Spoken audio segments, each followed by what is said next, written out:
Muy bien, bueno, vamos entonces a dar comienzo a esta clase práctica del día de hoy. Como les decía, la idea es poder desarrollar la guía práctica, ¿sí? Que yo les subí al aula virtual, pueden tener con ustedes la guía. La idea es que la vayamos resolviendo juntos, ¿sí? ¿Qué significa eso? Que ustedes tengan consigo las consignas, también pueden tener el libro abierto, vamos a ir buscando las respuestas en el libro, ¿sí? Permítanme que voy a abrir. Bueno, ¿de qué se trataba la unidad 12 del libro de Mochón? ¿De qué hablaba? ¿Se acuerdan así en líneas generales? ¿Quién me cuenta?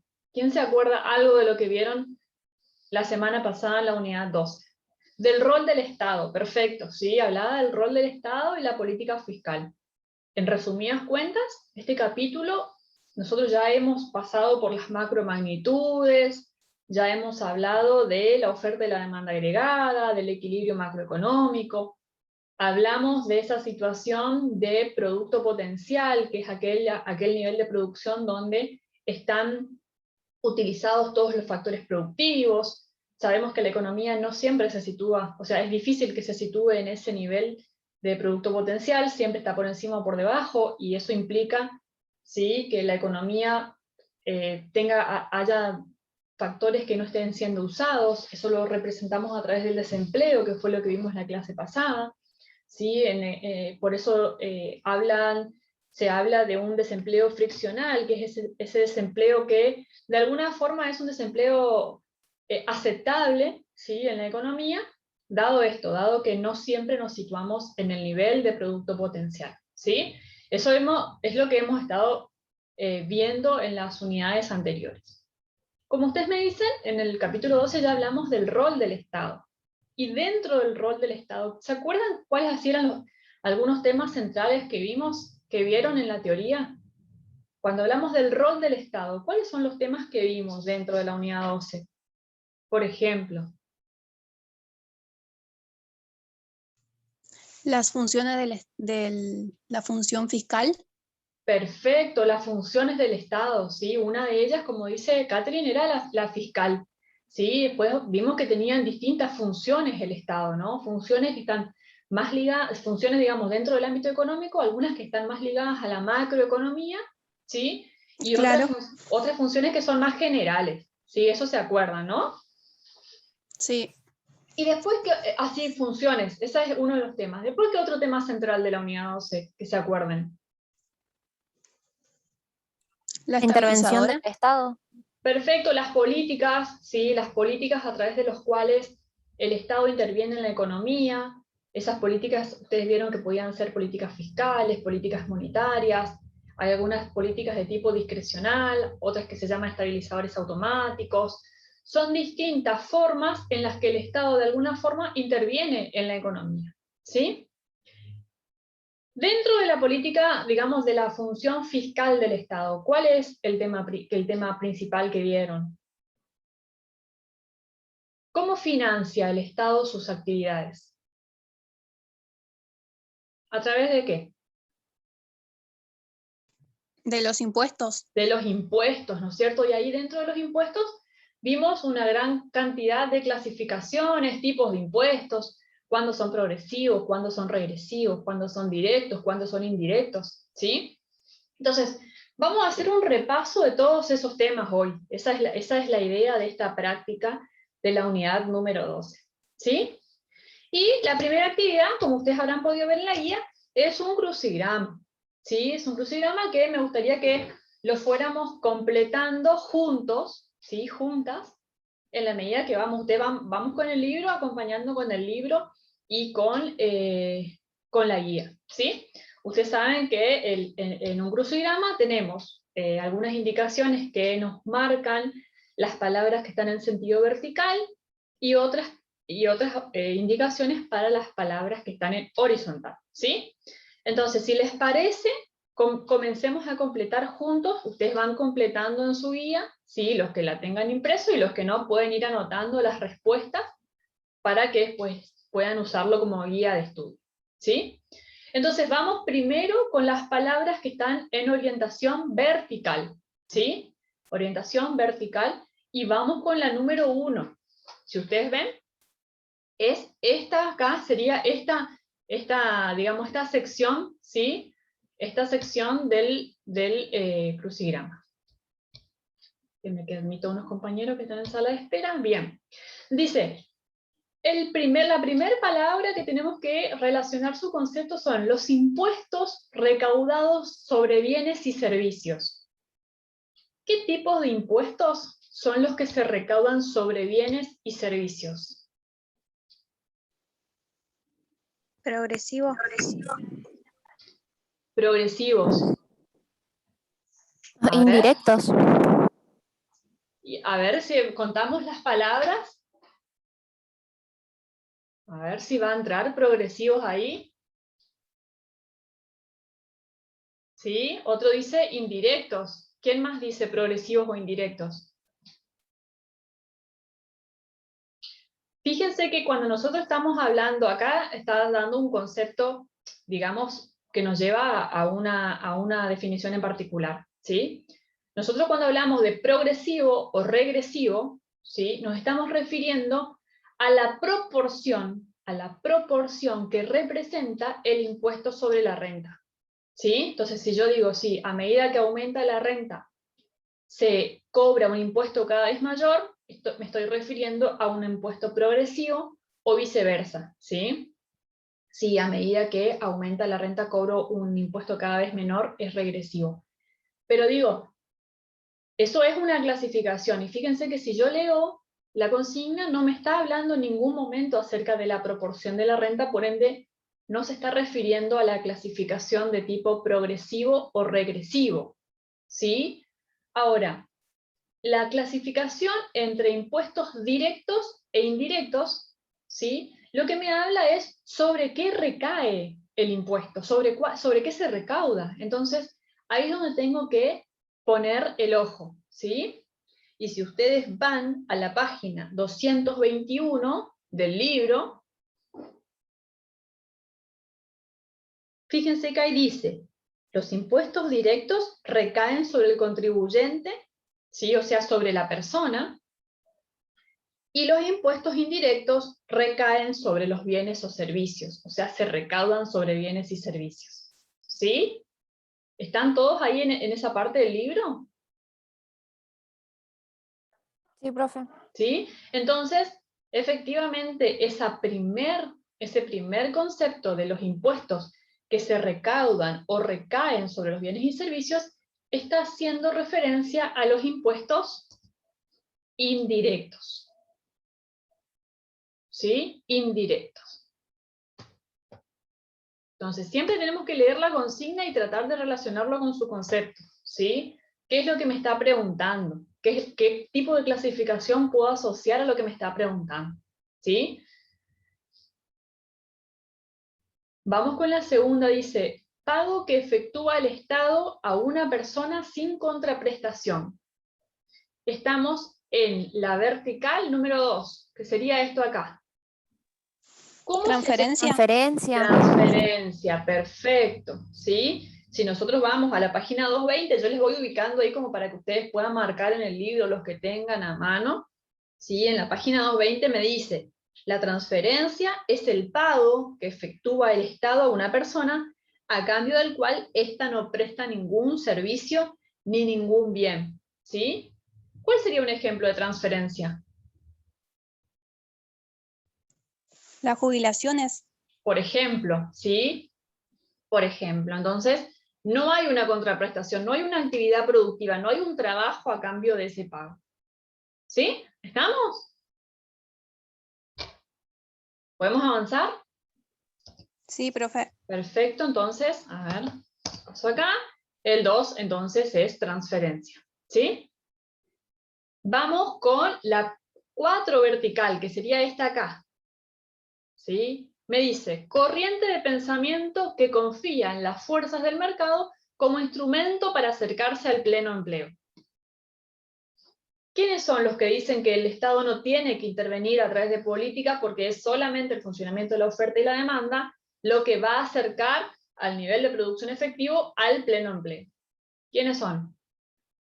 Habían dos El corrientes. pensamiento clásico. Los clásicos, perfecto. El pensamiento clásico, sí, liderado por Adam Smith, por esa idea de la mano invisible, donde decía, el Estado no tiene que intervenir en la actividad económica, no es necesario llevar adelante ningún tipo de política fiscal, ni monetaria, ¿sí? Porque ese libre juego de la oferta y la demanda es lo que va a generar, ¿sí?, que la economía de alguna forma se acerque al pleno empleo. Entonces, efectivamente, ¿sí?, los clásicos, la teoría clásica, los pensadores clásicos son los que sostienen esta teoría. ¿Me siguen todos hasta ahí? ¿Me siguen? Sí, profe. profe. Perfecto. Bueno, vamos ahora entonces con la 7 vertical. Ah, perdón, la 5 está en la guía, ¿sí? Porque está por orden numérico. Vamos a la 5. La 5 dice, función mediante la cual el Estado fija y cobra impuestos.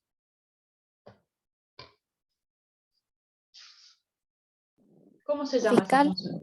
Fiscal. Ustedes vieron que el Estado tiene 5 funciones principales, ¿sí?, dentro de la actividad económica, como dijimos al comienzo, algunas más de tipo macroeconómica, como la fiscal y la redistributiva, y otras más general, ¿sí? La política fiscal, precisamente, es aquella que le otorga al Estado, ¿sí?, la facultad, la potestad de poder fijar y cobrar impuestos. ¿Sí? A ver, por favor, los micrófonos. Muy bien. Entonces, esa función es la fiscal. ¿Sí? Perfecto. Sigamos con la 6. La 6 vertical. Dice, una de las variables que utiliza la política fiscal. ¿Cuáles eran las dos variables que utiliza la política fiscal? ¿Se acuerdan?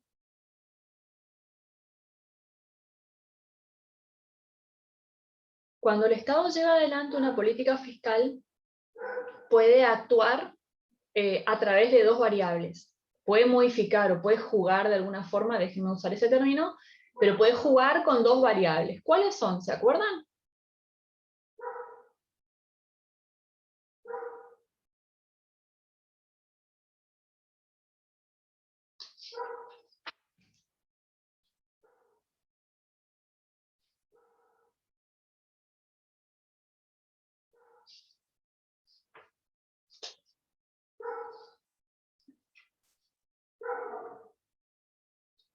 Gasto público e impuestos, dice Karina. Perfecto, sí, las dos variables a través de las cuales el Estado lleva adelante una política fiscal, ¿sí?, puede ser a través del gasto público o a través de los impuestos, ¿sí?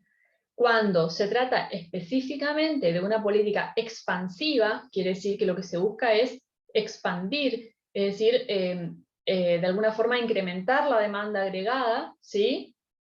Gráficamente implicaría que la demanda agregada se desplaza hacia la derecha.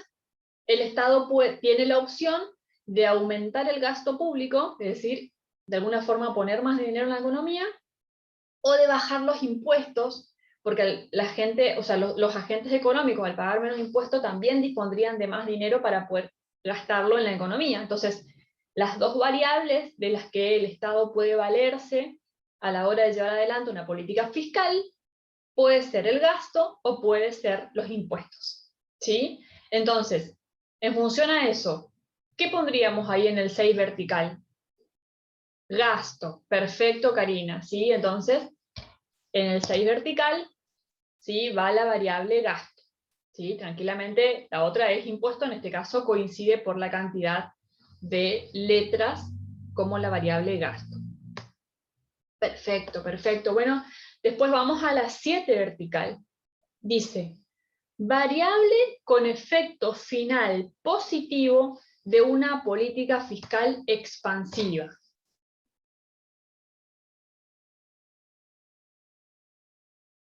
¿Cuál sería?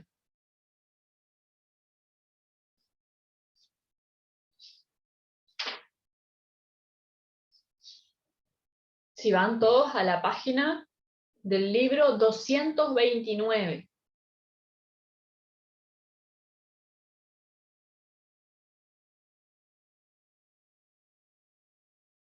¿Están en la página 229 del libro?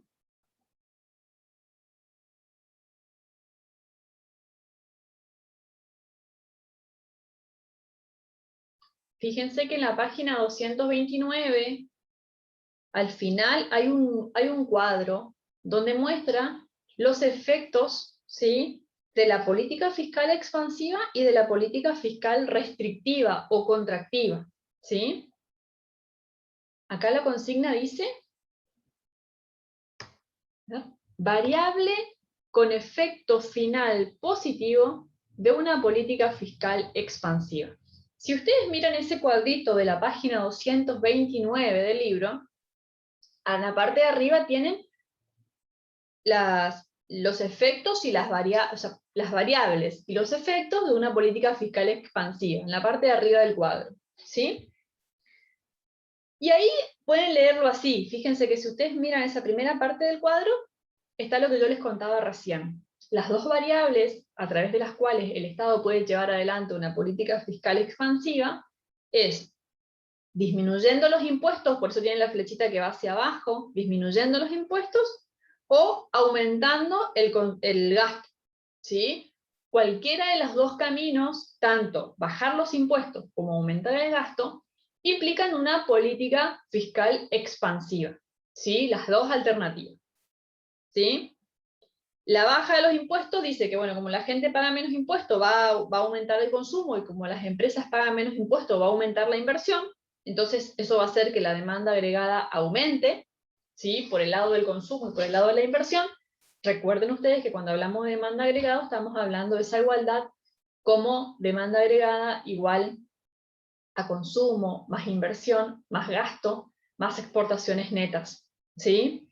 Entonces, si yo, Estado, disminuyo los impuestos, estoy aumentando la demanda agregada vía mayor consumo y vía mayor inversión. Básicamente porque las familias van a pagar menos impuestos y las empresas van a pagar menos impuestos, entonces les va a quedar una proporción de renta mayor para poder gastarla e inyectar ese dinero en la economía, ¿sí?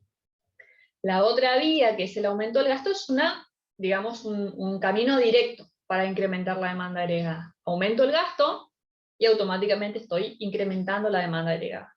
Cualquiera de los dos caminos desemboca en ese fin, ¿no? La política fiscal expansiva tiene como finalidad aumentar la demanda agregada. ¿Cuál es el efecto de la política fiscal expansiva? ¿Qué ven ahí en ese cuadro? ¿Cuál es el efecto final? ¿O sobre qué variables tiene un efecto final la política fiscal expansiva?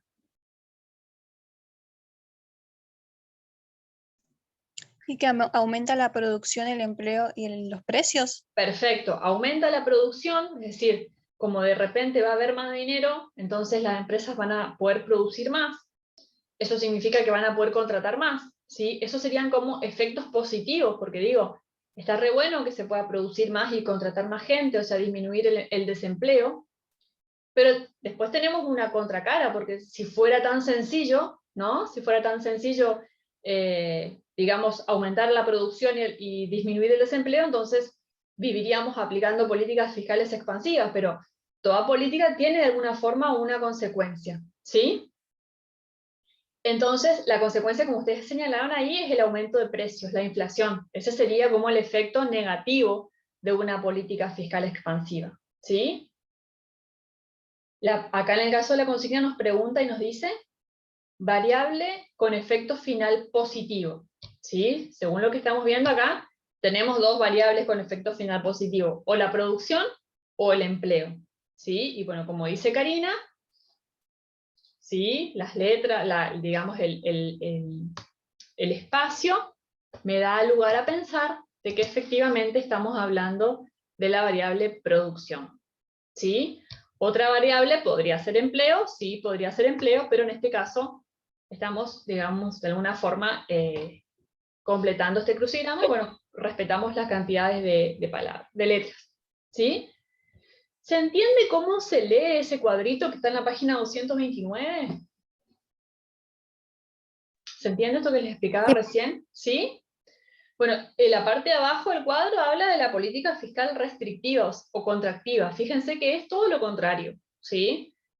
Lo que hace una política fiscal restrictiva, de alguna forma, es disminuir el gasto o aumentar los impuestos. Es decir, retraer dinero de la economía, ¿sí? Sacar dinero de la economía.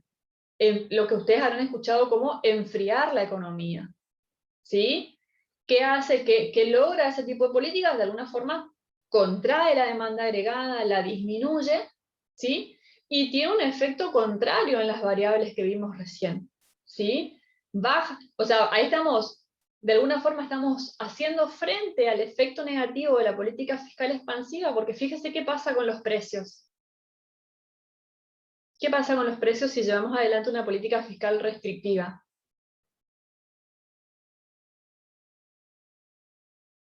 Disminuyen, o sea, que esa flechita esté hacia abajo donde dice precio, imagínense ustedes que implica disminuir la inflación, ¿sí? Entonces, estamos haciendo, de alguna forma, enfrentando ese efecto negativo de la política fiscal expansiva, pero nuevamente aparece una consecuencia, ¿sí? Porque como les decía recién, en la economía, ¿sí? Por eso es, digamos, es lo maravilloso de la economía, ¿no? De la ciencia económica.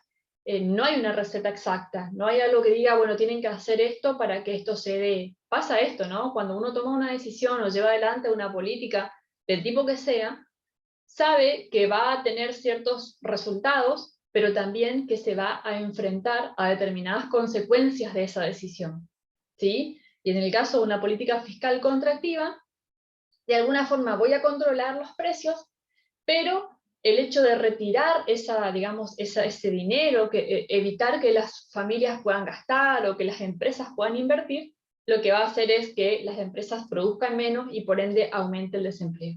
Entonces, por un lado estoy combatiendo el aumento de precios, pero por otro lado estoy generando otro problema del desempleo, ¿sí?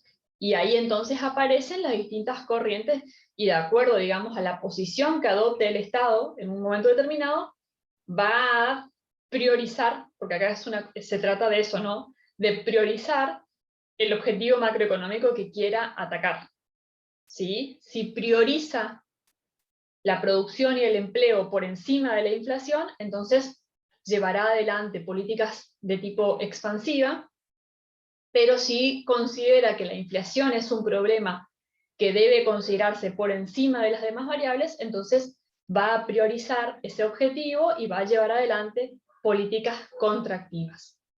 ¿Sí? ¿Se entiende la lógica?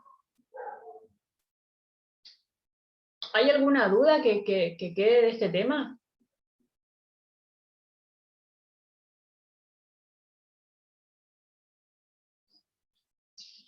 ¿De las políticas?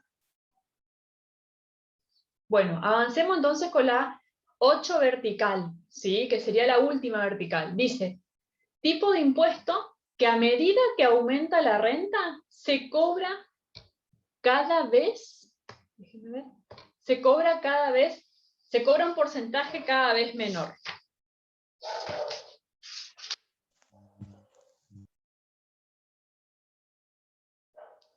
Regresivo, ¿sí? Que es lo que acá sí está haciendo referencia a la clasificación o a la diferencia entre el tipo de impuesto progresivo y regresivo, porque está hablando del porcentaje que se cobra sobre la renta, ¿sí?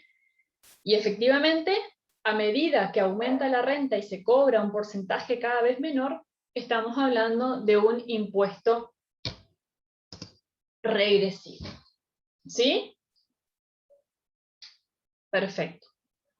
Vamos ahora a los conceptos horizontales, perdón. Vamos a los horizontales, ¿sí? ¿Me siguen hasta acá? Sí, profe.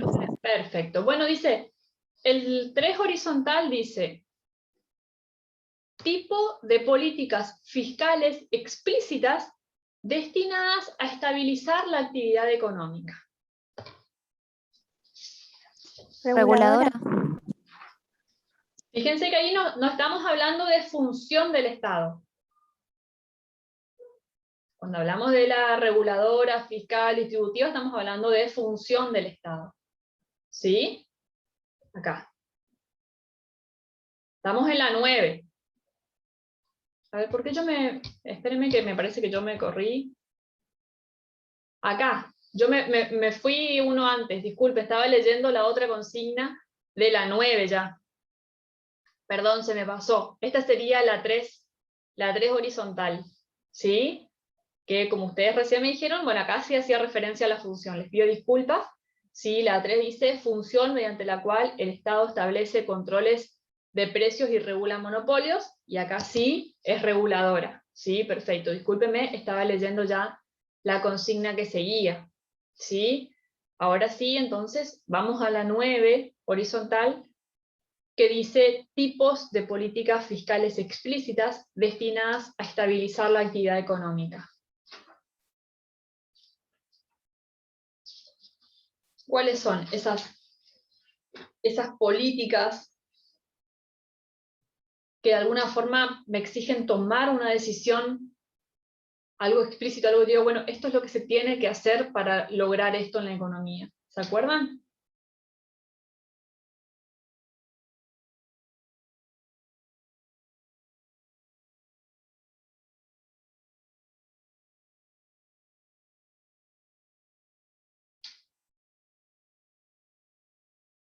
Pueden buscarlo.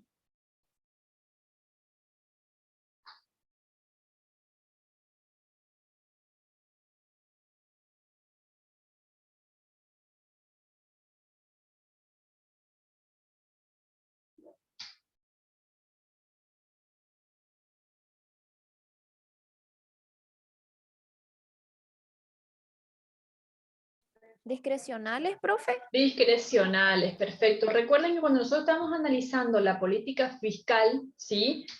De alguna forma, ese instrumento estabilizador de la economía que se regula a través de las políticas fiscales, puede, digamos, o tiene la alternativa de lo que ustedes han leído como estabilizadores automáticos, es decir, aquello que de alguna forma no requiere una intervención directa del Estado, sino que, como lo dice su nombre, es un estabilizador automático.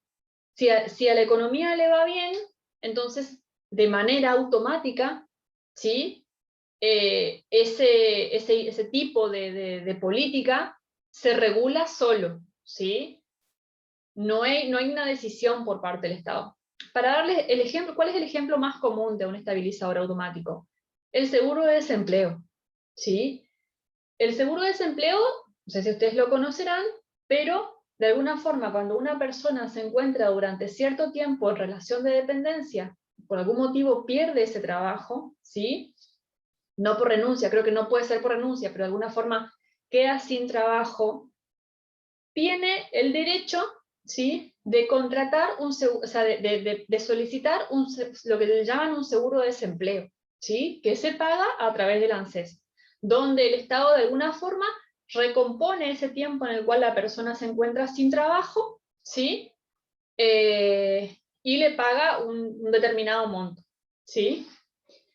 Fíjense cómo funciona de manera automática, porque no es que el Estado de repente dice, hoy voy a pagar, no sé, 100.000 seguros de desempleo. No, el Estado no dice nada, no toma la política. Si a la economía le va bien y de repente el desempleo baja, porque como le va bien, hay producción, el nivel de actividad económica es alta, las empresas contratan trabajadores, entonces los trabajadores no tienen la necesidad de contratar seguro de desempleo, automáticamente ese seguro de desempleo o las solicitudes bajan, pero no bajan por una decisión del Estado, baja porque la actividad económica no requiere que los trabajadores soliciten el seguro de desempleo.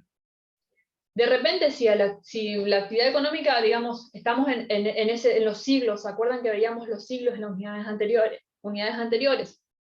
Y de repente entramos en un periodo recesivo, donde la actividad económica comienza a decaer, donde las empresas tienen que despedir gente por una cuestión de la actividad económica, ¿sí? Entonces es muy probable que muchas personas recurran a contratar un seguro de desempleo, pero lo hacen no porque el Estado lo decide, sino que lo hacen porque la actividad económica los ha llevado a esa única salida o alternativa.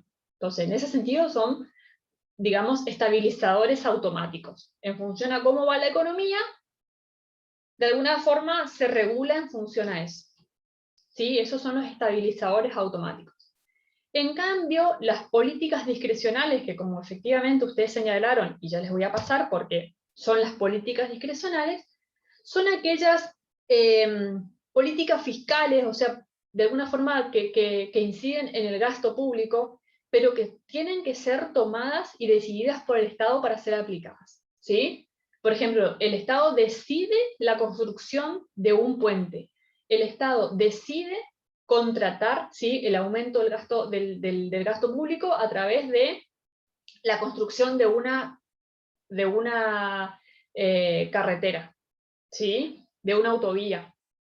Hay una decisión, ¿sí?, de intervención en la economía donde se decide que se va a producir, ¿sí?, tal o cual política, ¿sí? Un programa de empleo, un programa masivo de empleo donde el Estado de repente quiere que todos se capaciten para que consigan un empleo. Entonces eso no es automático, es una decisión, ¿sí?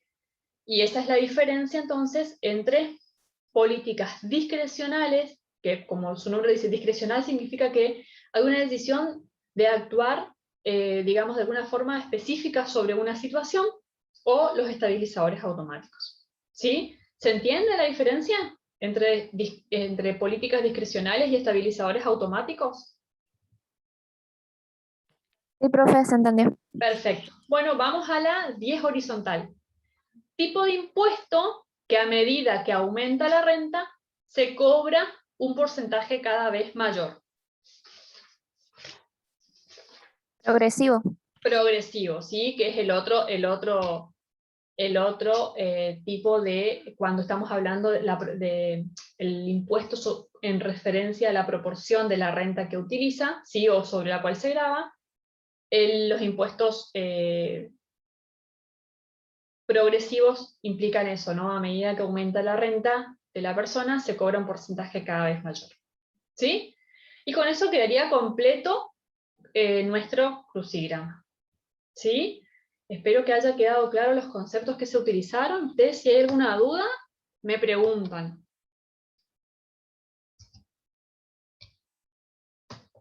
Bien. ¿Podemos entonces pasar a la consigna número 2? En la consigna número 2 vamos a ver un caso, digamos, particular del impuesto, ¿sí? Para poder entender un poquito en números, cuando hablamos de un impuesto progresivo o regresivo, en su caso, ¿sí? Vamos a ver de qué se trata este ejercicio. Y luego en la consigna también les planteaba una situación en la que hay una inflación y les preguntaban qué sucedía, ¿sí? Entonces, el ejercicio se plantea diciendo lo siguiente, ¿sí? Considerando que un impuesto se cobrará de la siguiente manera. Dice, cuando la base imponible, o sea, en este caso vamos a hablar de la renta de una persona, ¿sí? De un salario, de una renta. Cuando la base imponible sea igual o inferior a 100.000, se cobrará el 20%, ¿sí? El 20%. Y cuando la base imponible sea superior a 100.000, se cobrará el 30%. ¿Sí? El primer punto les pedía que ustedes calculen cuánto pagará de impuesto una persona que gana 90.000. ¿Cuánto pagará?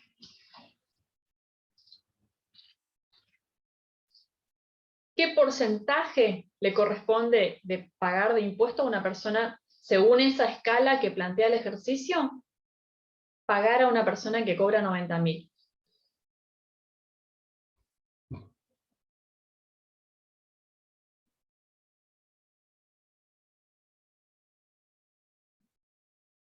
¿En qué rango se encontraría?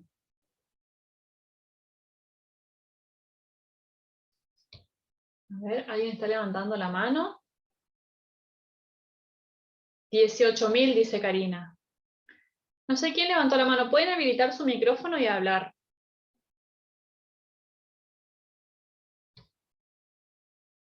18.000, perfecto. Es decir, esta persona, como cobra menos de 100.000, le corresponde pagar el 20%, ¿sí? Y efectivamente, como ahí calcularon Karina y Noelia, ¿sí? Esta persona pagaría de impuesto, ¿sí? 18.000 pesos, ¿sí? En esa escala, en ese rango, una persona con 90.000 o hasta 99.000 pesos, ¿sí? En realidad hasta 100.000, porque dice igual o inferior a 100.000, paga 18.000 pesos de impuesto. ¿Qué pasa con una persona que gana 110.000? ¿Cuánto pagará de impuesto?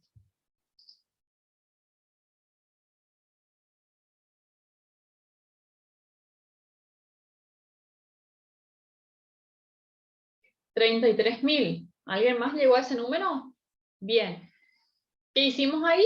Lo ubicamos como cobra un ingreso de 110, es decir, está por encima de la segunda escala, tiene que pagar un impuesto, ¿sí?, correspondiente al 30%. Efectivamente, el 30% me da 33.000, ¿sí?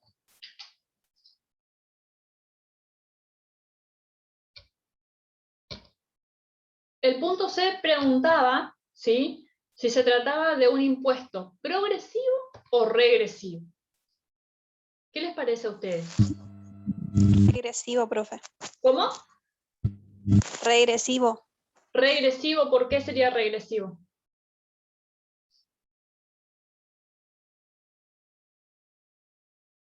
¿Por qué sería regresivo?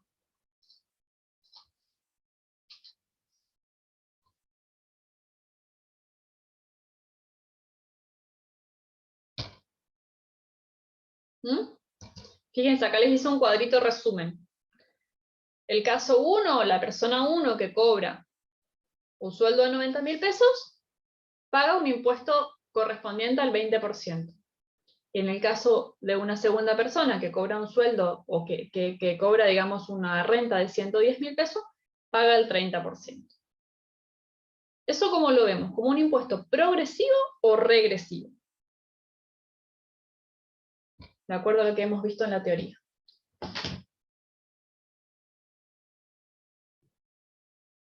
Progresivo, profe. Progresivo, ¿por qué? ¿Cómo ustedes justificarían? Acuérdense que nuestros exámenes siempre son con justificación. ¿Sí? Si ustedes en el examen me dicen que es progresivo o que es regresivo, pero no me justifican, digamos, yo no estaría sabiendo si han podido comprender por qué es progresivo o por qué es regresivo. La compañera dijo que era regresivo. ¿Qué les parece? ¿Cómo ustedes justificarían?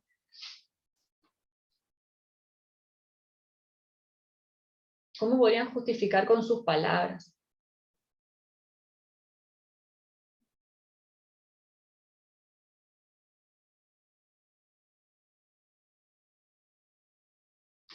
Bueno, ahí dice Karina, porque cada vez que aumenta la renta, el impuesto es mayor, ¿sí? Efectivamente es progresivo por eso, ¿sí?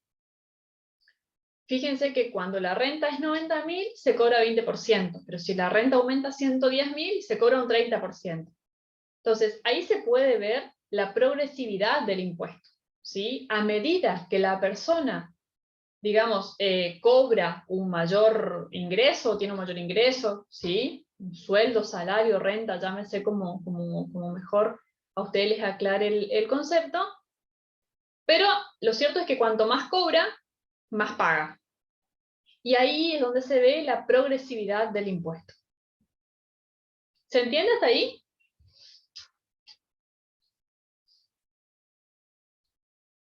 ¿Se entiende por qué es progresivo? Bien. Y después le decía, suponga que hay una inflación del 20% y que los salarios se ajustan un 20%, o sea, aumentan un 20%. ¿Cuánto pagará cada persona? ¿Y qué ha pasado? ¿Qué sucede ahí? Tenemos dos situaciones, ¿sí? Tenemos dos situaciones. Una situación donde me dice por un lado que hay una inflación del 20% y otra donde los salarios se incrementaron en la misma cantidad, ¿sí? Entonces nosotros teníamos esta situación inicial, ¿no? Esto es lo que ya vimos en el punto anterior. ¿Sí? Ahora, lo que me está diciendo la consigna es que hay un aumento de sueldo del 20% y una inflación del 20%. ¿Sí? Y me pregunta qué pasa ante esa situación.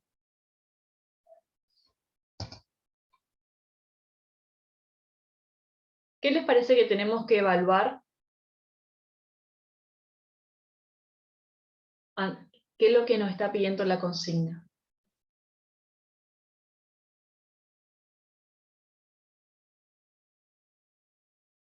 ¿Qué les parece?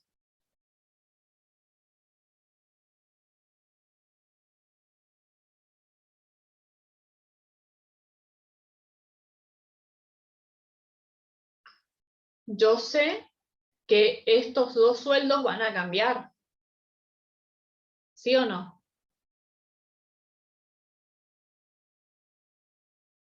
Perfecto, dice Karina, si hay un aumento del sueldo del 20%, estaría cobrando por encima de los 100.000, por lo que aplicaría el 30%. Fíjense, esto es lo que dice Karina, ¿sí? Si yo a mi sueldo de 90.000 pesos le tengo que sumar un 20% de aumento, ¿sí? Ay, perdón. Acá, le tengo que sumar un 20% de aumento, ahora mi sueldo ya no es 90, sino que es 108.000. ¿Sí? Que es los 90 más el 20%. Entonces, como esta persona del caso 1 superó la barrera de los 100.000, como bien dijo Karina, ya no va a pagar el 20% como pagaba antes, ahora va a pagar el 30%. ¿Sí? El 30% en concepto de impuestos. Entonces, fíjense que de pagar 18.000 pesos cuando su sueldo era 90, ahora pasa a pagar 32.400 pesos porque ya pasa a la escala del 30%. ¿Sí? ¿Se entiende hasta ahí? ¿Cuál fue el primer paso que hicimos? Entonces, la primera conclusión que podemos sacar, como dijo Cari, al haber un aumento de sueldos, la persona pasa a cobrar más de 100.000, entonces pasa la barrera, ¿sí? De digamos, el límite de la base imponible para el 20% y ahora pasa a pagar el 30%. Tiene que ver con esto que veíamos recién, con la progresividad del impuesto. Más cobro, más pago. ¿Se entiende hasta ahí? ¿Lo que hicimos hasta acá?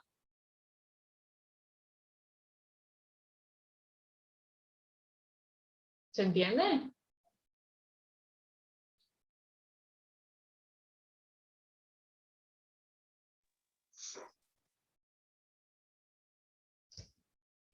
Entonces, pero también la consigna me decía, aparte de que aumentaron los sueldos un 20%, hubo una inflación del 20%. ¿Sí? O sea, a mí me aumentan los sueldos, pero los impuestos, perdón, los precios suben en la misma proporción. ¿Sí? Sí. Profe, disculpe. Sí, Noelia, decime. Se le escucha entrecortado. Y debe ser una cuestión de conexión. A ver.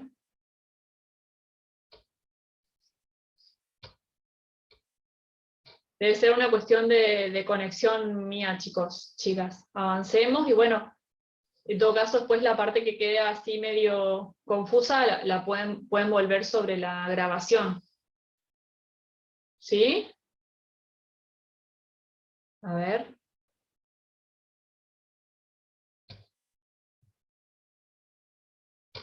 A ver ahí. Se escucha cortado el audio.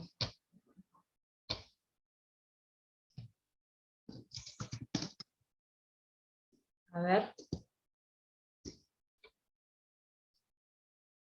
Bueno, chicos, es una cuestión de conexión que escapa a mí, a ver ahí.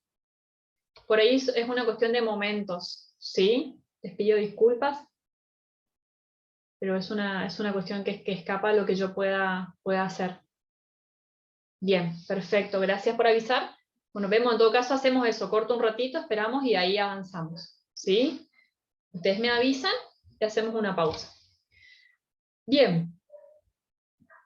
Decíamos, por un lado vimos qué pasó con el aumento de sueldo, ¿sí? Aumentó el sueldo en un 20%, entonces la primera consecuencia que vi es que la persona que pagaba un 20% ahora pasó a pagar el 30%, ¿sí? Ahora veamos qué pasa en un contexto de inflación con esa situación, ¿sí? ¿Qué pasa con esa, digamos, con esa progresividad del impuesto en un contexto inflacionario? Fíjense la situación inicial, es lo que tienen acá en la parte izquierda de la filmina. En la situación inicial, o sea, antes del aumento de sueldo y antes de la inflación, la persona 1 cobraba 90.000 y pagaba 18.000 de impuestos, lo que significa que le quedaba de bolsillo 72.000 pesos. ¿Sí? Ahora le aumentaron el sueldo, pero también es cierto que hubo inflación. ¿Sí? ¿Cuál es la situación con inflación del 20%? De repente, ese sueldo que pasó a ser 108.000, tuvo que hacer frente a un impuesto de 32.400, quedándole de bolsillo, a ver, Karen pregunta si se cortó. ¿Hay alguien más que no me escuche?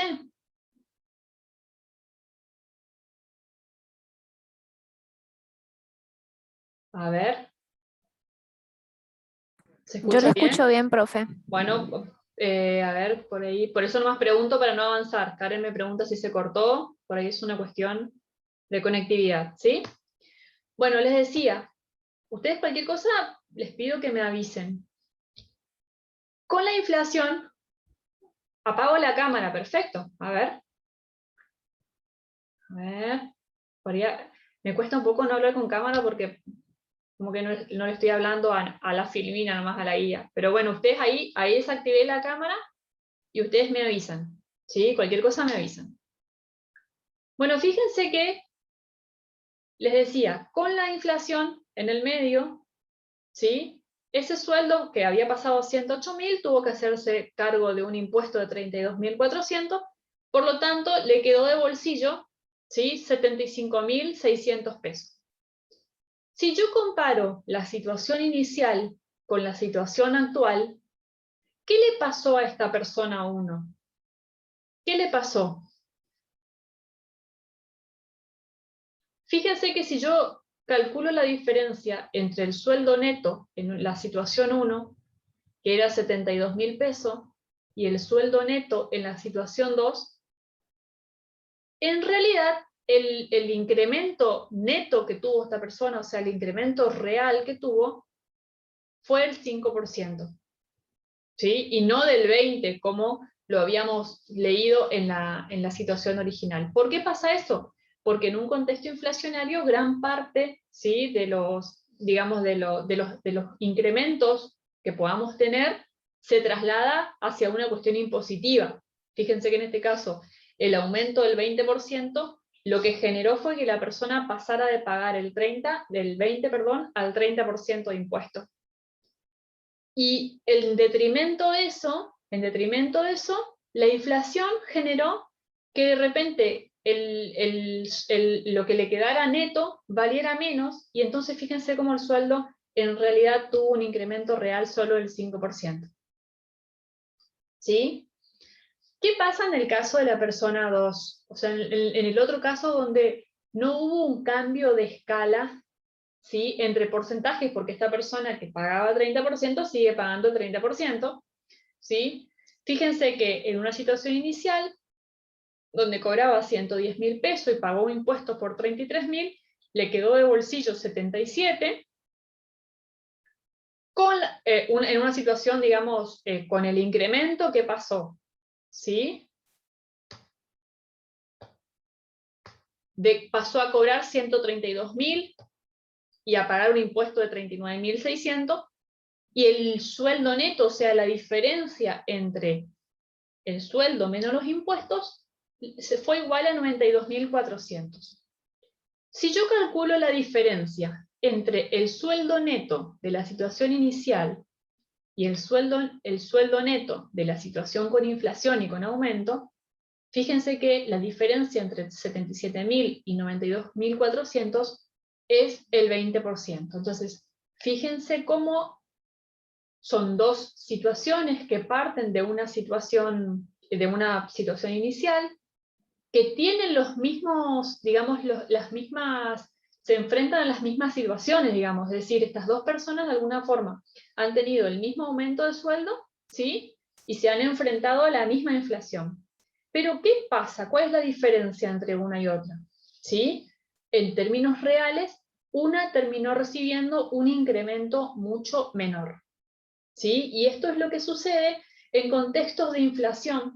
Y por ahí, lo que espero es que por ahí le surja a usted alguna duda de, este es el motivo, digamos, por el cual muchas personas que están en una, digamos, entre la línea de pagar o no pagar ganancias, están de alguna forma expectantes, y no sé si ustedes han escuchado decir incluso que hay personas que ya prefieren trabajar cada vez, o sea, prefieren no trabajar horas extras, o prefieren que ya no les aumente el sueldo, porque en realidad un aumento de sueldos implica pagar más ganancias, ¿habrán escuchado ustedes decir eso? Y lo que le termina quedando es un porcentaje menor a lo que dicen. No sé si les suena familiar esto, si han escuchado alguna situación en la que esto esté sucediendo. Sí, profe, yo por ejemplo me escuché Sí. a una amiga cercana que Ujú. dice que le aumentaron el sueldo, pero le aumentaron también lo que tiene que pagar Exactamente, es decir, de fíjense cómo impuestos. y ahí está, ahora por ahí, digamos, está bueno que ustedes puedan relacionar, ¿no?, los conceptos teóricos, la progresividad del impuesto, en este caso el impuesto a las ganancias, ¿no? Cuanto más cobro, más pago de impuesto, pero también tenemos que tener en cuenta esto que vimos recién de qué sucede en el contexto, porque la inflación, de alguna forma, lo que te está haciendo es, te hace pagar más impuestos, pero de bolsillo te queda menos. Entonces, es como dice la compañera, nos encontramos en una situación donde las personas se encuentran desmotivadas, ¿sí?, a trabajar, por ejemplo, horas extras, o de alguna forma ya no les conviene ni siquiera, digamos, que le aumenten un porcentaje, porque lo que uno espera generalmente es cuando uno está trabajando, uno quiere, ¿no?, que te reconozcan y que te aumenten el sueldo. Pero cuando uno se encuentra con esta línea entre un impuesto progresivo y un contexto inflacionario, entramos en esta disyuntiva, ¿sí? ¿Hasta dónde yo estoy dispuesto a que me aumenten el sueldo sabiendo que de alguna forma gran parte de eso se va a licuar a través de un impuesto progresivo y a través de la inflación? ¿Sí? ¿Se entiende hasta ahí? ¿Se entiende cuál es la lógica, digamos, de este ejercicio? Sí, Y acá profe, ¿se yo entendió? les voy a dejar un texto que después ustedes lo van a leer en el próximo, a ver, en el próximo capítulo, pero que cuando ustedes lean eso del capítulo 13, relaciónenlo con esto. Dice Mochón: con la inflación se produce un deslizamiento de los tramos impositivos al aumentar la proporción de impuestos que se paga por cantidad de renta real. Dado que la proporción de impuestos tiende a aumentar con el nivel de renta nominal, cuando ello ocurre sin que crezca la renta real, la inflación hace que los impuestos suban. Y esto se conoce como el impuesto de la inflación. Yo les dejo como una notita nomás para que cuando lean en la próxima bolilla, digamos, también lo relacionen con esto, ¿sí? En un contexto inflacionario, lo que tenemos que hacer, aumentar, es la renta real, es decir, deducida de impuestos, y no un mero deslizamiento, ¿sí?, de la inflación hacia la base imponible, sería en este caso, ¿no?, que es lo que dice ahí la renta nominal, porque lo que termina siendo, como vimos en el ejemplo, es que la persona termine pagando más impuestos, pero que de bolsillo le quede un porcentaje menor. ¿Sí? ¿Estamos hasta ahí, chicas, chicos?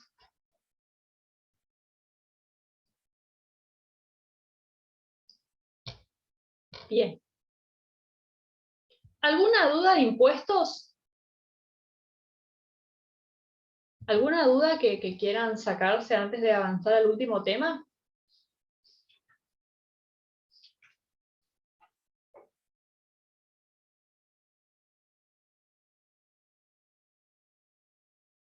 ¿No? Bueno. Vayamos ahora entonces con el último ejercicio de la guía, ¿sí?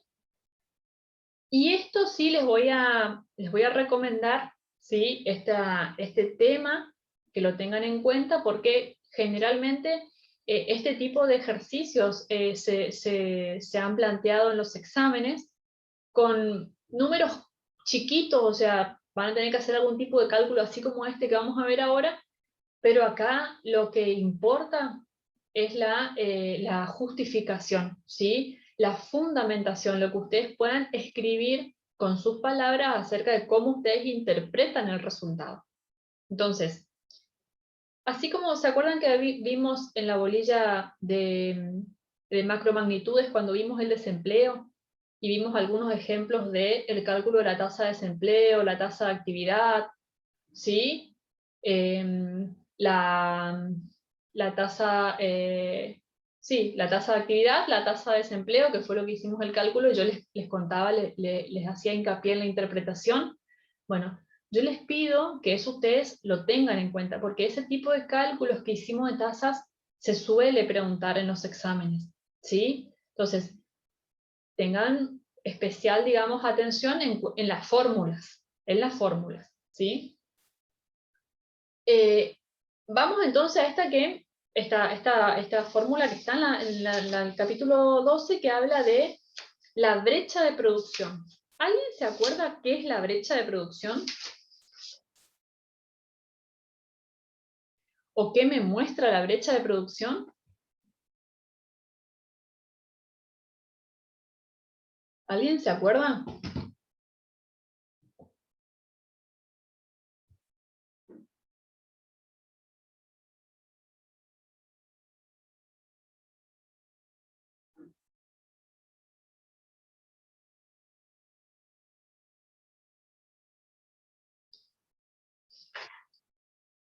¿Qué me muestra la brecha de producción?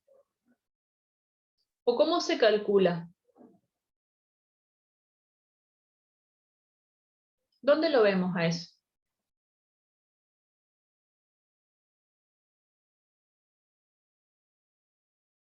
Página 228, perfecto, Karina. Dice, la brecha de producción, sí, ahí les copio la fórmula, es esta, ¿no? Dice, producto potencial menos producto efectivo sobre el producto potencial por 100, ¿sí? Si yo me voy a la definición de cada uno de estos conceptos que integran esta fórmula, recuerden que el producto potencial, o sea, esto que está acá primero, el producto potencial era ese nivel de producción donde todos los factores productivos se encontraban empleados. O sea, es el nivel de pleno empleo, es la situación óptima de la economía, es esa situación donde la tierra, el trabajo, el capital, ¿sí? Los servicios empresariales, todo lo que hemos visto como factores productivos, todos se encuentran ocupados. Ese es el producto potencial, ¿sí?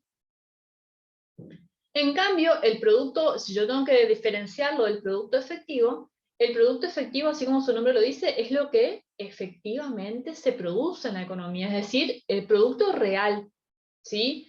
Es lo que, de alguna forma, es lo que me muestra, ¿sí? La interacción, digamos, el cruce entre la oferta agregada y la demanda agregada. Es el producto real. El producto efectivo es lo que efectivamente se produce en la economía, ¿sí?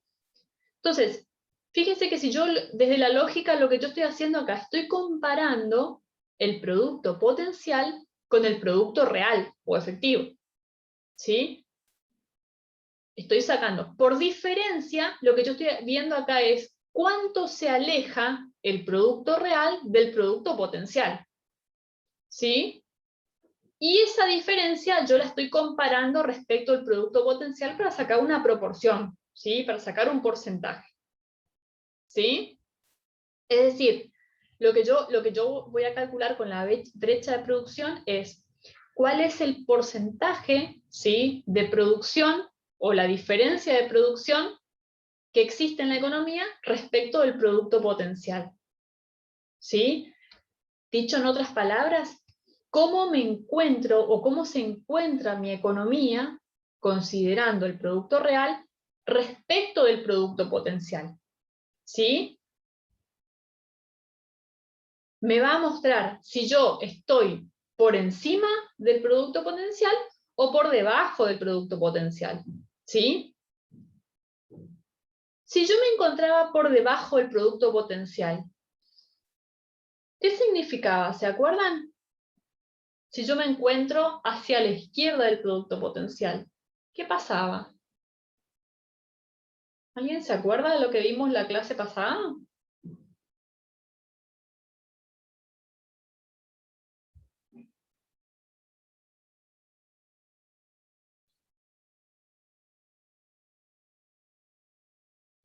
¿Qué me marcaba esa diferencia entre el equilibrio, que vendría a ser el producto efectivo, y el producto potencial?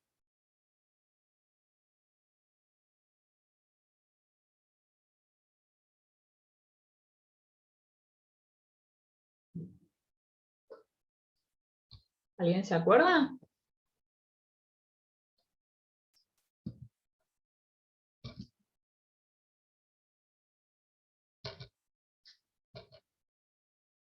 A ver, mientras ustedes piensan, voy a ver si puedo abrir.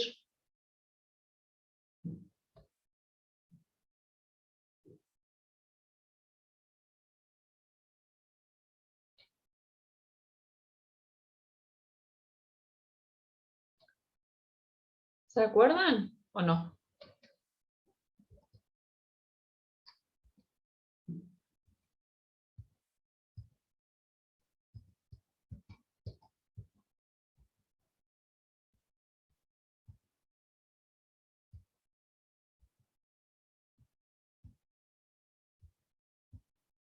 ¿Qué me mostraba la diferencia? A ver, estoy buscando si estamos en la unidad 10 o 11.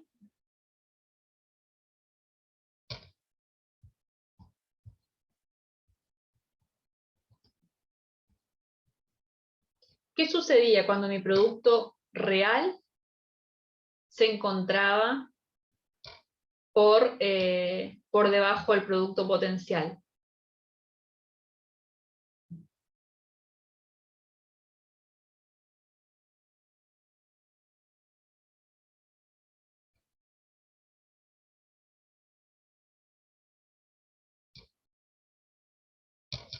Estoy buscando la... Lo habíamos visto creo que en la guía, ¿no?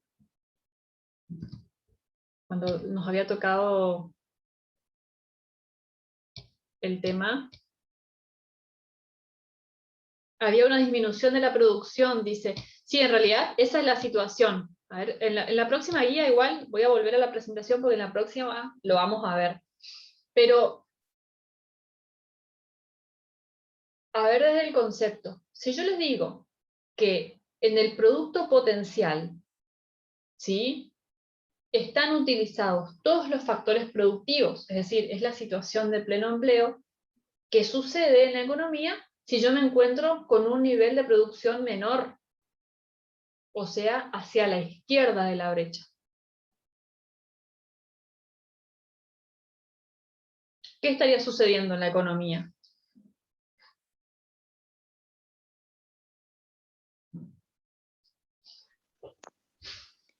Disminuye el nivel de precio.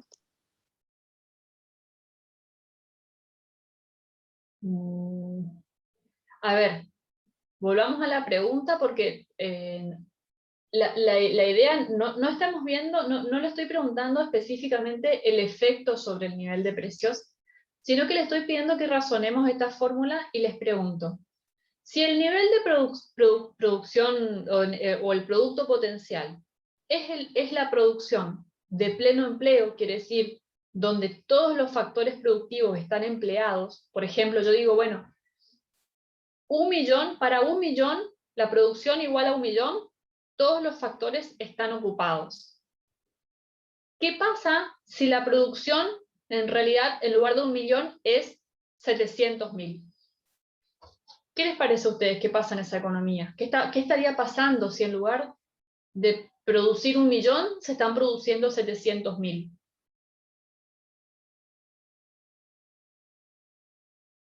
Y no me refiero al efecto sobre los precios, me refiero al concepto que estamos viendo. Si el producto potencial es igual a 1.000.000, y cuando yo hablo de producto potencial me estoy refiriendo al nivel de producción donde todos los factores están ocupados, ¿qué pasa si el producto efectivo, en lugar de igualarse al producto potencial, porque ya vimos que no son iguales, en lugar de 1.000.000 es igual a 700? ¿Qué está pasando con los factores productivos?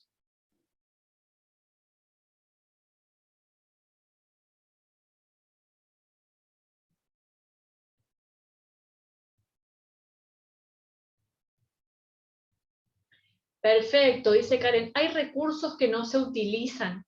Y ahí ustedes vieron, sí, en la unidad anterior, yo ahora no lo encontré, pero lo vamos a ver en la próxima filmina, la diferencia. ¿Se acuerdan cuando veíamos ahí me acordé, cuando veíamos las causas del desempleo y vimos la teoría clásica y la teoría keynesiana?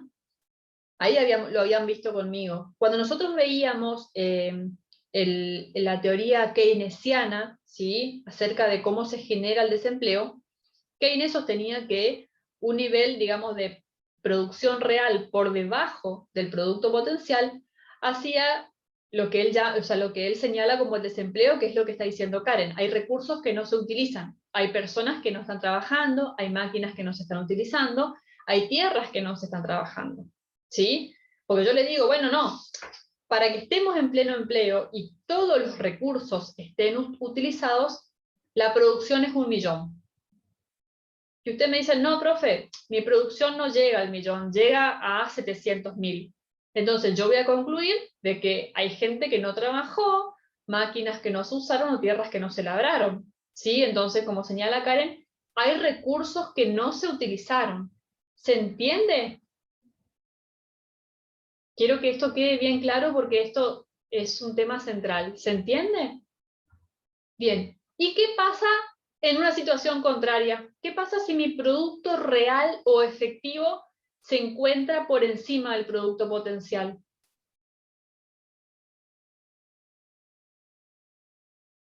¿Qué les parece? Si yo digo, para que estemos en pleno empleo y todos los factores estén eficientemente utilizados, la producción es 1.000.000, y ustedes me dicen, profe, mi economía produce 1.500.000. ¿Qué está sucediendo en esa economía?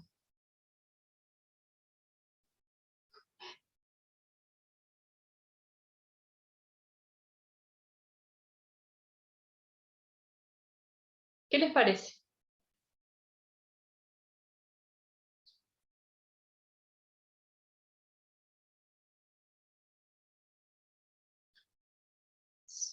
No podríamos decir, Karen, que sobran recursos, porque el concepto de producto potencial te dice que es el nivel donde todos los factores están o se usan, están siendo utilizados. ¿Sí? Ese es el nivel de pleno empleo. Entonces, no sería correcto decir que sobran recursos, porque yo estoy en un nivel de producción por encima de ese nivel de pleno empleo. Más que sobren recursos, Karen, lo que yo te diría es que se están sobreutilizando los mismos recursos. ¿Sí? ¿Y cómo sería eso? Y por ejemplo, que hay personas que están trabajando en doble turno, ¿sí? Por ejemplo, que hay máquinas que están siendo, digamos, explotadas por encima de su capacidad normal, ¿sí? ¿Se entiende en qué sentido yo hablo de una sobreexplotación de los recursos? ¿Se entiende? No es que sobran recursos, sino que los mismos recursos que se usan en pleno empleo es como que se explotan, ¿sí?, por encima de sus niveles normales. Entonces ahí vos tenés gente que en lugar de tener una jornada, por ejemplo, laboral de 8 horas, los pones a trabajar 12 horas, o sea, para darles un ejemplo, ¿sí? Entonces, lo normal es que trabajen 8 y en esas 8 horas están en pleno empleo, pero de repente no trabajan 8, trabajan más, y entonces se está sobreexplotando los recursos, ¿sí? Entonces, eso es lo que ustedes, a la hora de aplicar esta fórmula, ustedes tienen que tener en claro, ¿sí? ¿Dónde estoy parada? ¿Dónde estoy parado? ¿Estoy en un nivel de producción efectiva o real por encima del potencial o por debajo del potencial? Y en función a eso voy a fundamentar mis resultados. ¿Sí? A ver, ¿cómo sería el cálculo acá? ¿Cómo calculan esa brecha?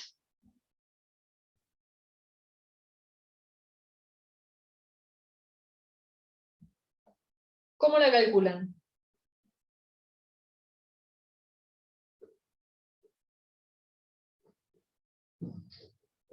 El producto potencial, que es igual a 250 menos 280 dividido 250 por 100, ¿sí? Sería, a ver, así, ¿sí? Perfecto, menos 12. Entonces, ahora lo que tenemos que interpretar es ese 12%, ¿sí? Y para interpretar ese 12%, lo que yo vuelvo a repetir, ustedes lo que tienen que pensar es, mi nivel de producto efectivo o real, ¿está por arriba o por debajo del potencial? ¿Qué sucede en este caso?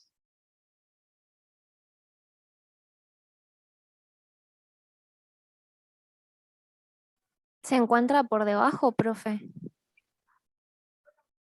Pero si el efectivo es 280 y el potencial es 250.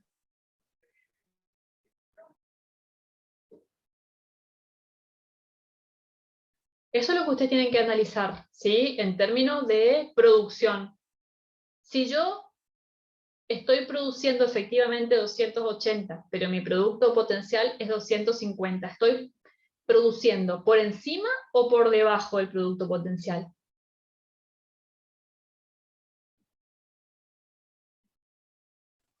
Por encima. Estoy por encima, ¿sí?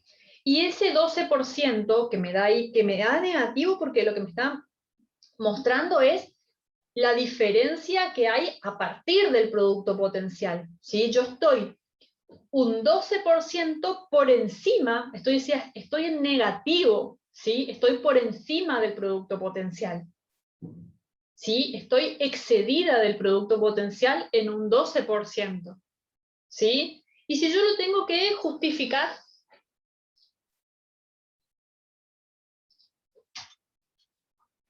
Hay una sobreutilización de recursos. perfecto, yo podría decir que yo estoy, o que la economía está sobreutilizando los recursos, y si ustedes le quieren agregar el número, ¿sí? En un 12%, ¿sí? O que los recursos están sobreutilizados en un 12% respecto de la situación de pleno empleo. ¿Se entiende? Por ahí lo que me puede dar la impresión, puede generar alguna confusión, ¿sí? Ese signo negativo. Entonces yo automáticamente relaciono el negativo con debajo y el positivo por encima. Por eso me parece más sencillo que ustedes analicen los números y digan, bueno, a ver, ¿cuál es el potencial? En este caso, 250. ¿Estoy por arriba o estoy por debajo de los 250? Si estoy por arriba, como en este caso, lo que se está viendo es una sobreutilización de los recursos, ¿sí? En un 12%, es decir, hay recursos que se están de alguna forma sobreexplotando por encima de sus niveles normales de uso. Y por el contrario, si mi producto efectivo estuviese por debajo del producto potencial, o sea, si fuese menos de 250, lo que se estaría produciendo son, digamos, la existencia de recursos ociosos, o como expresaba la teoría keynesiana, desempleo, ¿sí? Hay recursos que no están siendo utilizados. ¿Se entiende esta interpretación?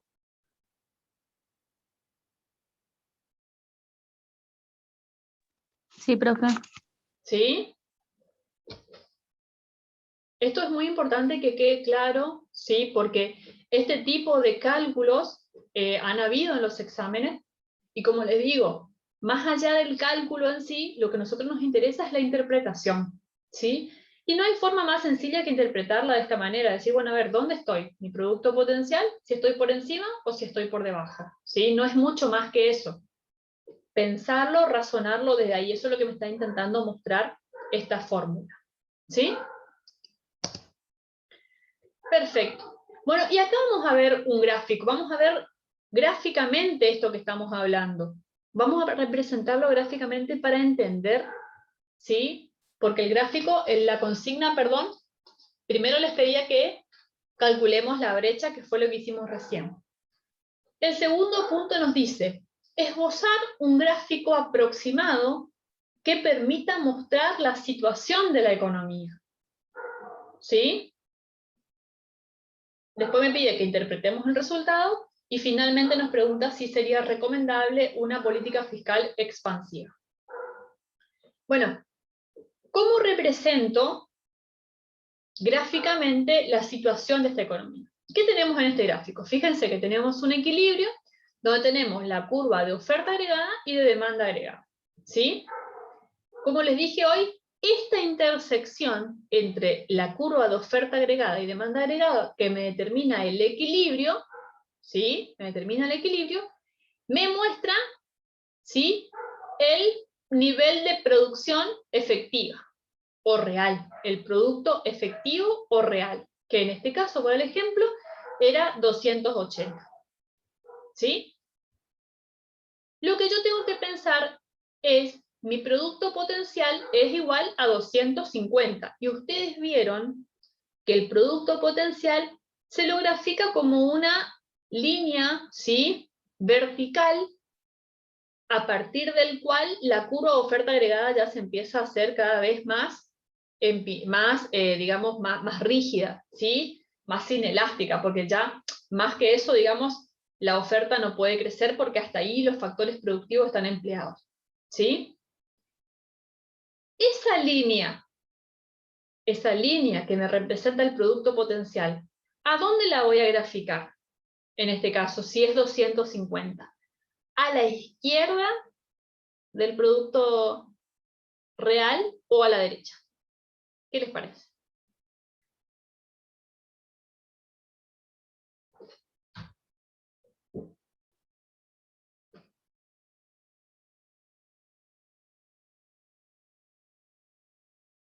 ¿Dónde estaría? ¿Por encima o por debajo del producto? A la izquierda, porque, a ver, razonando un poquito, el producto potencial es menor, ¿sí? Estamos hablando que esto es el producto potencial, ¿sí? ¿Se entiende? Ese producto potencial, como digamos que es ese nivel de producción, como recién lo definíamos, este nivel de producción donde los factores se encuentran plenamente empleados, ¿sí? Se encuentra en este caso a la izquierda del producto real, ¿sí? Y lo que yo les decía hoy, que acá vemos lo que habíamos visto en la teoría keynesiana, ¿cuál es la diferencia? O sea, ¿qué me representa esta diferencia entre 250 y 280? ¿Qué me representa esto? ¿Qué les parece?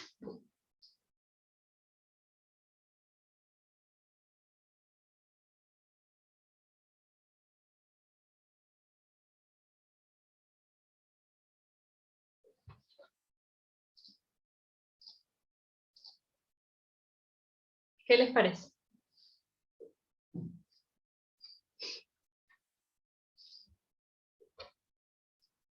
Esta diferencia entre 250 y 280 es lo que recién nosotros calculamos como ese 12%. ¿Sí? Fíjense, esta diferencia entre el producto potencial, que es 250, y el efectivo, es esa sobreproducción o sobreexplotación de los factores productivos. ¿sí? Fíjense cómo yo acá, estas guías la van a tener, ¿no es cierto? Esto les va a quedar. Fíjense cómo les interpreto. El producto efectivo es mayor que el producto potencial, que es lo que vemos acá. 280 es mayor a 250. Lo que podría significar, por ejemplo, que para cubrir la demanda, las fábricas y los obreros deben operar muy por encima de su capacidad más eficiente, que es lo que hablábamos recién, una sobreexplotación de los recursos, ¿sí? En esta economía se estarían sobreutilizando los recursos o trabajando por encima de los niveles de pleno empleo en un 12%, que es lo que calculamos recién, ¿sí? Pero lo que quiero que quede claro acá es que en el gráfico esta diferencia acá entre el producto potencial y el efectivo, esta diferencia es lo que me está mostrando esa brecha de producción que calculamos recién. Esa brecha del 12%. ¿Se entiende?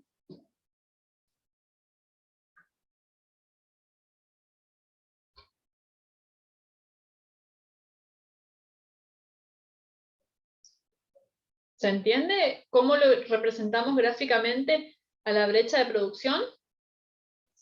Sí, profe. ¿Sí? ¿Alguna duda? ¿Alguna duda con esto?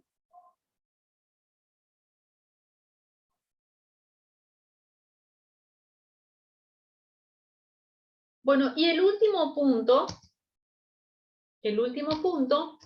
me preguntaba si sería recomendable una política fiscal expansiva. ¿Qué les parece a ustedes? ¿Sería recomendable o no sería recomendable?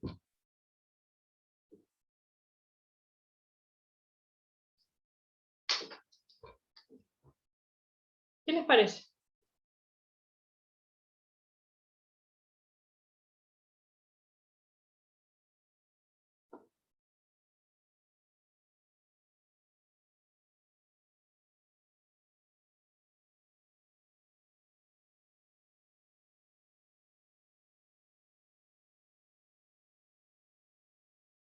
Claro, la política fiscal expansiva es la que tenés diferentes vías, ¿no? Pero básicamente lo que te genera es un desplazamiento de la curva de demanda agregada hacia la derecha. Esa es una política fiscal expansiva. La política fiscal expansiva puede canalizarse vía aumento del gasto público o vía disminución de los impuestos, y con eso aumentaría el consumo y la inversión. Pero cualquiera de los caminos lo que te va a provocar es un desplazamiento de la curva de demanda agregada hacia la derecha. ¿Es recomendable en este caso?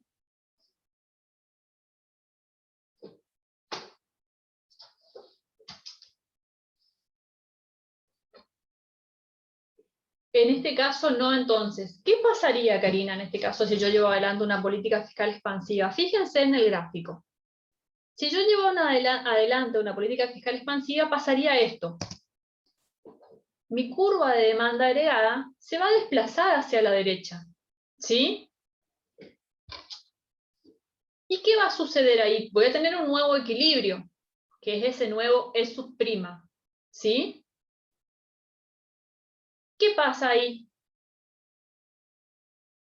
¿A qué podemos concluir ahí? ¿Qué pasa con la brecha de producción? Aumenta la brecha, es decir, lo que estoy haciendo de alguna forma es seguir sobreutilizando aún más mis factores productivos, ¿sí? Pero alejándome también más del pleno empleo. Fíjense que ahora mi brecha de producción aumentó, ¿sí? Y yo me alejé aún más del pleno empleo. Entonces, como bien dijo la compañera, en este caso, cuando yo estoy por encima del producto potencial, no me conviene, ¿sí? No se recomienda, en realidad, no es recomendable que se lleve adelante una política fiscal expansiva, ¿sí?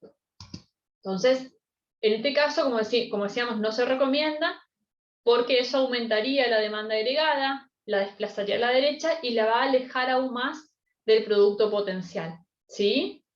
Ahí les dejo algún plus más. la política fiscal expansiva se recomienda cuando el gasto total es demasiado bajo y por ende el nivel de producción está por debajo del producto potencial. Es decir, que si yo me encuentro en un punto de equilibrio a la izquierda, es decir, supóngale que mi demanda agregada hubiese cruzado por este punto, si yo me encontrase con un nivel de producto efectivo menor al potencial, entonces ahí sí me conviene una política fiscal expansiva que desplace mi demanda agregada hacia la derecha.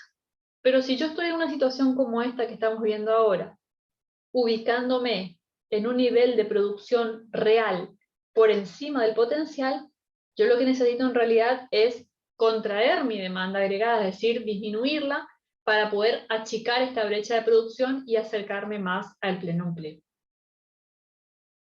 ¿Se entiende? ¿Se entiende el concepto de brecha de producción? ¿Qué me muestra esa brecha? Básicamente me va a mostrar la diferencia entre el producto potencial y mi producción real. Esa diferencia, como bien vimos, puede ser positiva o negativa, es decir, puede estar por encima o por debajo del producto potencial. En función a eso, yo puedo decidir si llevo adelante o no, por ejemplo, como en este caso vimos, políticas fiscales expansivas. ¿Sí? ¿Estamos hasta ahí, chicas? Chicas, chicos, creo que hoy somos todas chicas. Sí, profe, se entendió. A mí por ahí me confundió la parte del resultado, por eso dije que era por debajo, porque Claro. salió negativo. No lo había analizado de la otra forma. Perfecto, por eso, es más, a mí también me surgió la duda cuando yo lo vi planteado así, a la fórmula. Incluso, si se busca el material, hay libros que lo plantean de manera inversa, es decir, la fórmula está planteada de manera al revés. Hacen la producción efectiva menos la potencial sobre la potencial, entonces sí te coinciden los signos.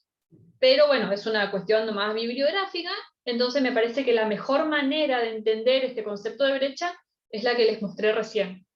Ver si su producto potencial, ¿sí?, está por encima o por debajo del real. Y con eso analizar.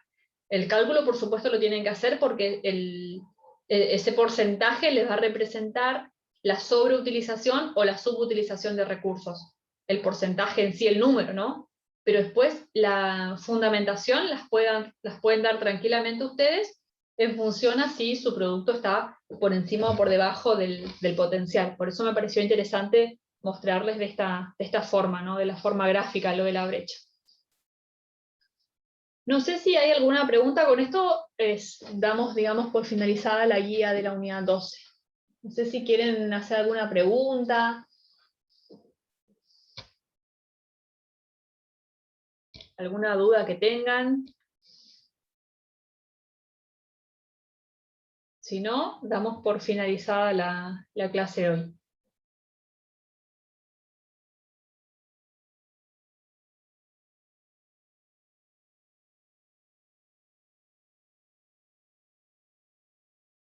¿No? ¿No hay dudas?